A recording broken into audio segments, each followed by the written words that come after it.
kasama natin ngayon ang Chief Negotiator ng sa pagitan ng gobyerno at ng Moro Islamic Liberation Front. Ang negosasyon sa pagitan ng dalawa ay nauwi sa pagbuo ng framework agreement na inaasahang magbabadya ng lubusang sa kapayapaan sa Mindanao. Magandang tanghali po si Dean Marvic Leonen live via phone patch. Magandang tanghali po, sir. Magandang tanghali naman ho sa inyo. Apo, sir, si Kirby Cristobal po ito. Sir, gaano po kahalaga ang pakikiisa ng Kongreso kaugnay po dun sa nabuong framework agreement? Mahalaga ho ang pakikisa ng Kongreso at saka ang buong taong bayan natin kaugnay nitong framework agreement. Dahil yung Kongreso ang papasa ng Bangsamoro Basic Law na i-draft o isusulat ng Transition Commission. Apo. Sir, sa punto pong ito, ano pa po yung mga nakikita nyo pong dapat ayusin doon po sa loob ng kasunduan, bagamat nalagdaan na po ito? Meron pang mga annexes, yung detalye ng power sharing, wealth sharing at saka yung annex ng normalization. Din so sa annex ng normalization, kasama ko dito yung policing at saka yung schedule ng decommissioning ng MILF. Apo.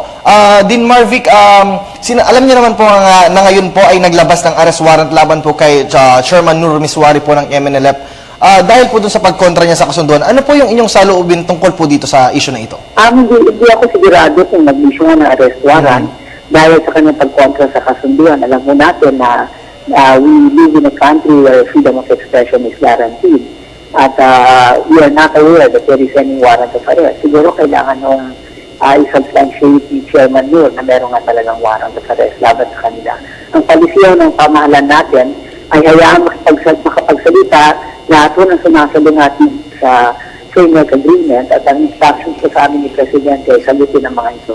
Alright. Sir, one more thing po. Kung meron man pong arrest warrant o wala po si Chairman Miswari, dahil po dun sa kanyang pagsalungat nga po sa framework agreement, ano po kaya yung maaaring kahulugan nito? Bakit po siya inisyuhan ng ganitong arrest warrant, if ever po na meron? Ang sinasabi ko nga ay I'm not sure kung meron nga warrant of arrest, pero sigurado ko na walang warrant ang i-issue dahil sa kanyang pagsalungat sa framework agreement. Ulitin ko po, ang palisiyan ng pamahalaan natin ay to listen to all those that will want to comment on the framework agreement, pro or con. At yung boses po ni Nur Miswari, pinapakinggan namin mabuti, tinitingnan namin kung ano yung kanyang objection, and so far as we are concerned, wala po kaming alam doon sa sinasabi niya na may warrant laban po sa kanya. I think that he should substantiate that.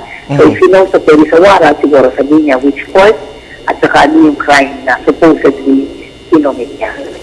Sir, lumabas din po sa mga balita na meron pong 17,000 na MILF na lumipat po sa MNLF dahil nga po doon sa pagkakabuo po daw po ng framework agreement na ito. So ano po yung katotohanan sa issue po na ito?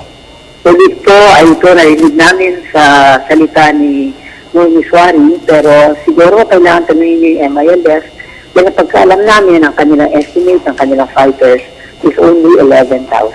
So pag 17,000 nag-defect, baka hindi kapaniwala yung figure na yun.